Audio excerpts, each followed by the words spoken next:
we are making a Korean vegetarian kimchi soft tofu stew, also known as Soon Dubu-jjigae. And this HOIA vegetarian version has all the flavor and all of the healthy. Normally this tofu stew is made with meat or seafood, but this broth is an amazing substitute. And it definitely smells a bit like the sea, in a good way. I have onion, zucchini, and mini oyster mushrooms. They're meaty and delicious. I'm already starting to smell the fragrances of the red pepper, the garlic, that sesame oil, and the onion come together.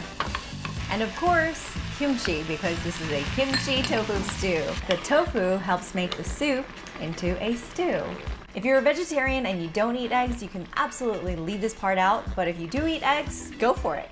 And I'm just going to quickly garnish. I recommend putting this enjoyable vegetarian tofu stew recipe on your to-do list. HOIA!